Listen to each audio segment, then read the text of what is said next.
slime bag! What's your problem, bro? We're trying to have a good time. Nope.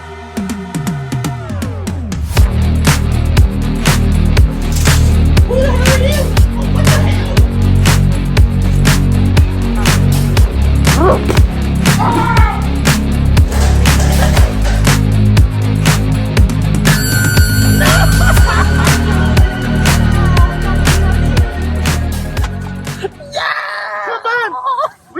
To the circus.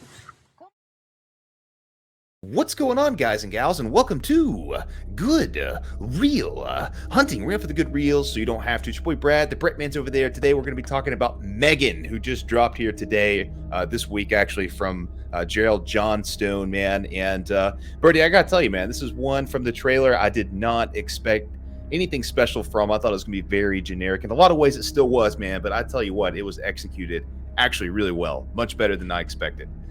Yeah, dude, absolutely, and I agree with your TikTok video that this movie had no business being as good as it is. And dude, I'm gonna just jump on top of that, man. Like, I had a really damn good time with this, man. I feel like we're actually getting ready to go up a little bit of an upswing when it comes into the definition term of January horror, because these last 2 years, January's actually been very good months.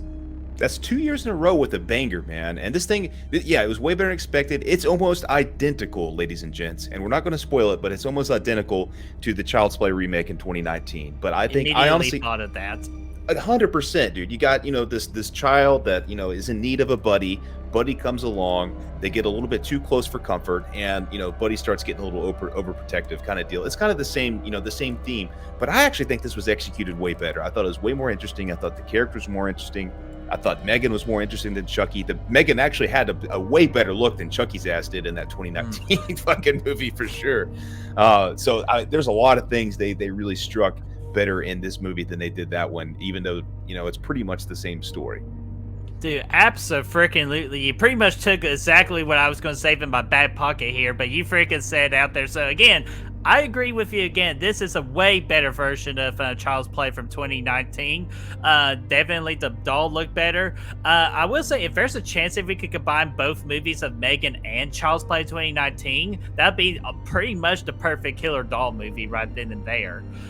Just because like each one's have elements, but man, yeah, M3GAN definitely executed just the killer doll aspect of a horror movie. And I want to throw another thing here too, think about it on the ride home. This movie actually told a damn good story, in my opinion, about like a girl going through such a bad event, and then just the sister of the mother's child, the sister has to take in, and she has to change and develop throughout this movie. So there's actually some really strong story elements into this movie as well. Yeah, there's really solid character development throughout. I really enjoyed that. It was. I mean, it's just, yeah, it was really solid. The story, I thought, was. I said in the short earlier, I thought this was probably the best from a story perspective. This is the best, toy kicking your ass movie we've had since the original Child's Play, and I think maybe Child's Play 2 could be in that argument as well. A lot of those movies that have come in since then, they've come in, they've given us a pretty generic story, and they gave us good kills. But this one had a really good story behind it, kind of propelling the movie forward. And it did still have good kills, and I would really like to see some of these rated R cuts that they talked about. I think the director said that they scaled it back, and it's more scarier now and all that stuff. So, yeah, I think that would be cool to see. But, yeah, even then, even though it was PG-13, the kills were still good. They were effective. So that was really cool to see, too, man. There were some new ones, some fresh things, some that'll make you extra clean. Yeah, dude, freaking extra clean. And I'll possibly, I won't like fully agree with you, but I can understand that. I thought some of the kills were pretty creative and all that, but definitely the biggest problem with this movie, we kind of already established the PG-13 rating. This should have been rated R, in my opinion. I feel like that's what was holding it back. But what I said on my TikTok, that I understand why. This is all a marketing scheme, because they knew a lot of young, like older teens were going to go out and see this. And trust me, I had plenty in my damn theater if I wouldn't shut the hell up. But again, I was expecting it already, so I'm not going to complain this time, ladies and gentlemen. But it did hit its targeting audience, and that's why they made it PG-13. Is it still a very good PG-13 horror movie, especially from the Blumhouse department? Abso-freaking-lutely it was. Yeah, and it's you know what, aside from the kills and the gore and all that fun stuff and the scare, which it did actually have a couple decent moments of suspense in it, a couple good jump scares. It was actually pretty comedic at times too. It had a couple good funny moments in it, and mostly Megan, the character of Megan was really charismatic. I thought, like for being a robot, and really had some good lines throughout that kind of made you chuckle. And another thing I liked about her is something they didn't really explore as much in the Child's Play movie is how smart this doll actually is. And you get a couple Terminator kind of things in it with the way it kind of reads people and stuff like that, which I thought was really cool. And I would have liked to see a little bit more of that, because that was kind of scary. Like you have this antagonist that can actually read like how you're feeling, if you're scared, if you're smart, if you're trusting, if you're scared, if you're feeling pretty tensed up, it can tell based on your body language. So that was really cool as well, man. There was even a nice little RoboCop 2 kind of duke it out session at one point, but it was a fun time, man. That's the best thing I can say about it. Yeah, dude, that's easily the best thing I can say about it. You're gonna have fun with it, so absolutely you should make M3GAN one of your first 2023 movies, especially a horror movie. You definitely should go out to the theater and watch this, in my opinion. And so, Brad, without even going anything further, without like spoilers, do you have anything else you want to talk about M3GAN? I think we pretty much hit it, man. That's the gist of it. That's how I'm feeling about it at this moment. Yeah, we just want to do like more quick reviews like this so we could get your old butts into the theater seat. So real quickly, Brad, how would you rate this? Give me a 3.75 out of 5. Very strong, almost 4 maybe, kind of leaned in that direction, honestly, for what it is. It did a really good job.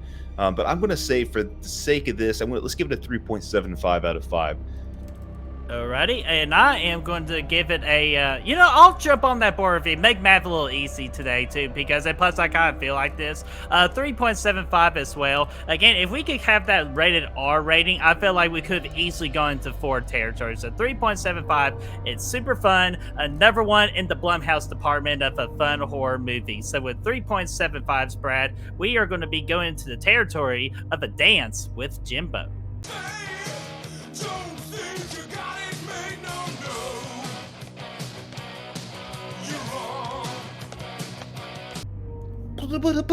Hell yes. And this is actually, I don't know if this is the first time, but I noticed this was actually the James Wan's production company and Blumhouse working together on this one. So they just merged, or in the process of merging, so they might bring us some more fun stuff like this. It was a good time, man. Oh, great success. So, guys, I want to ask you already, if you have seen M3GAN, what do you all think about M3GAN? Did you really enjoy this movie? Or if you have not seen it, are you looking forward to this movie? Or you're going to check this out in the theaters? Let us know in the comment section down below. And this is spoiler free, so please do not spoil anything in the chat. And let's get that discussion rolling. Yes, and if you want to help us find the good reels, you can do so by finding us on Facebook, Instagram, Letterboxd, Twitter, TikTok, and of course Patreon. Those are links for you to find right down below.